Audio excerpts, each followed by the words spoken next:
यो अहिले आउँदै गरेको जुन अफिसरको एक्जाम कम्प्युटरको जुन एक्जाम छ प्र्याक्टिकल एक्जाम छ त्यसको लागि आवश्यक पर्ने बेसिक फर्स्ट यो भिडियो जुन एक्सेलको फर्स्ट भिडियो। अब यसपछि म अरू इफ कन्डिसनहरू लाएर पनि भिडियोजहरू बनाउने छु। यो बेसिक कुरा राखेर एउटा स्यालेरी सिट हामी बेसिक स्यालेरी सिट कसरी निकाल्छौँ त्यसको बारेमा सामान्य जानकारी है यो भिडियोमा दिनेछु। त्यो बाहेक अरू इफहरू एन्डहरू कन्डिसन लगाएर कन्डिसन अनुसारको भिडियोजहरू पनि लिएर आउनेछु।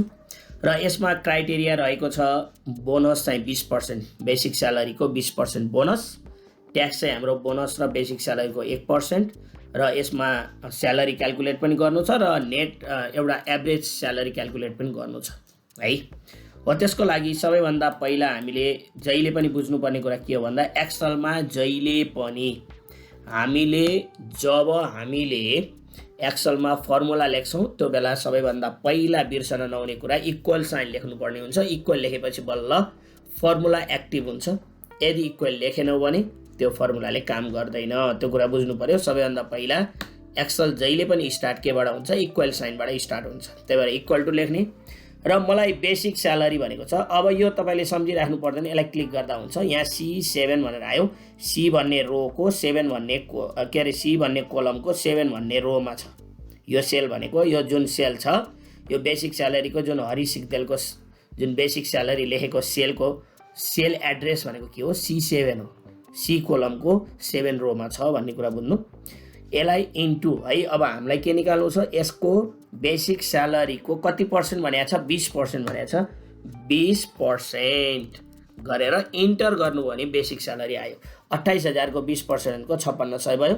र यहाँ यो जब यो सेललाई क्लिक गर्नुहुन्छ यहाँनिर फिल ह्यान्डल हुन्छ, राइट साइडको तलपट्टि यो फिल ह्यान्डल हुन्छ। यो फिल ह्यान्डलमा जब प्लस साइन आउँछ अनि बल्ल तान्नु भयो भने अनि अटोमेटिक रूपमा हामीले निकाल्न सक्छौँ है। अब यसरी हामी डाइरेक्टली यसलाई यहाँ गरेपछि यहाँ फिल ह्यान्डल आएपछि सानो प्लस आएपछि मात्र तान्नु होला अनि सर फिल हुन्छ। अब हामीलाई ट्याक्स तिर्नु छ। ट्याक्स भनेको हाम्रो के हो बेसिक स्यालेरी र बोनसको 1% हो। त्यसैले हामी यहाँ ग्रोस स्यालेरी निकालौँ।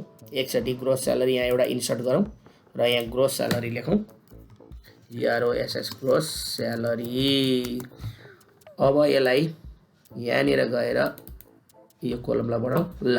अब ग्रोस स्यालेरी भनेको के हो भन्दा यो बेसिक स्यालेरी र अब जति पनि हाम्रो जोड्नुपर्ने कुराहरू छ ती सबै जोडेर हामी ग्रोस स्यालेरी निकाल्छौँ। यो दुईटा जोड्यौँ भने हाम्रो ग्रोस स्यालेरी आउँछ अनि यसलाई इन्टर गर्छौँ ग्रोस स्यालेरी आयो। अब यसलाई पनि त्यही गर्ने, जब यो फिल ह्यान्डलमा प्लस साइन आएपछि सर तान्नु भयो भने अटोमेटिक फिल हुन्छ। अब त्यसपछि हामीलाई ट्याक्स निकाल्नु छ। ट्याक्स हाम्रो केमा ट्याक्स लाग्ने भयो त बेसिक स्यालेरी र बोनसमा त्यसको पनि 1% भनेको ट्याक्स हो। त्यही भएर यो ग्रोस स्यालेरीलाई क्लिक गर्नुहोस् अनि मल्टिप्लाई साइन हान्नुहोस् भनेको एस्ट्रिक भयो अनि हाम्रो 1% मात्रै भनेको हुनाले 1 गरेर अनि पर्सेन्ट लेख्नुहोस् अनि इन्टर गर्नुहोस्। यसरी इन्टर गर्नुभयो भने यसको टोटल हाम्रो जुन ग्रोस स्यालेरीको 1% ट्याक्स आयो। अब हामीलाई नेट स्यालेरी हामीले पाउने स्यालेरी कति भनेर निकाल्नु पर्यो भने ती व्यक्तिहरूले पाउने स्यालेरी हरि सिक्देल यी सबै व्यक्तिहरूले पाउने स्यालेरी भनेको कति रहेछ भनेर निकाल्नु पर्यो भने जति ग्रोस स्यालेरी छ त्यसबाट तिर्नुपर्ने ट्याक्सलाई घटायो भने पाउने रकम हो है। त्यहाँबाट हामी के गर्न सक्छौँ नेट स्यालेरी भयो।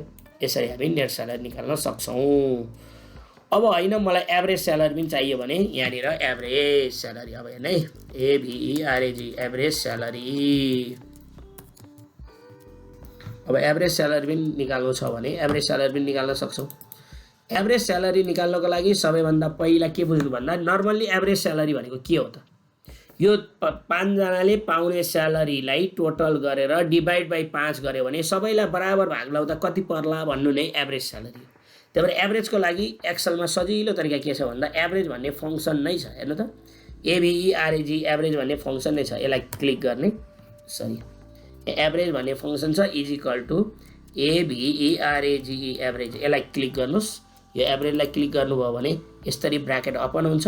नम्बर 1 भनेको छ नम्बर 1 मा हामीले नेट स्यालेरीलाई जति छ त्यो राख्छौँ जो जुन G7 मा छ हरिको अनि कोलन गर्छौँ $2 भनेको कोलन अनि हामीलाई त यो सबैको जोडेर अनि डिभाइड गरेर आउनु पर्ने हो नि त। त्यही भएर यो सबैलाई पहिला सिलेक्ट गर्नु पर्यो। त्यसको लागि सेल रेन्ज भन्छ हामी $2 गर्नु भने सेल रेन्ज हुन्छ अनि लास्टकोलाई क्लिक गर्ने बित्तिकै G11 सम्म भयो। अब यो सबै सेल रेन्जलाई लियो अब यसपछि हामी के गर्छौं ब्राकेट क्लोज गर्छौं ब्राकेट क्लोज गरेर इन्टर गर्यौं भने के हुन्छ एभरेज स्यालेरी आउँछ तर सधैँ एभरेज स्यालेरी मात्रै निकाल त भन्दैन कहिलेकाहीँ के हुन्छ म्याक्सिमम स्यालेरी पनि त दिन्छ यहाँ हैन म्याक्सिमम स्यालेरी कति होला कसको म्याक्सिमम होला भने पनि त दिन्छ नि त त्यही भएर म्याक्सिमम स्यालेरी कति होला भनेर थाहा पाउनको लागि म्याक्सिमम स्यालेरी थाहा पाउनु पर्यो भने इज इक्वल टु म्याक्स भन्ने यसको के छ फंक्सन छ यहाँ एमएक्स म्याक्स भन्ने फंक्सन छ यसलाई डबल क्लिक गर्नुस् डबल क्लिक गरेपछि यो ब्राकेट आफै ओपन हुन्छ नम्बर 1 भनेपछि यसलाई राख्नुस् फेरि अहिले जस्तै कोलन गर्नुस्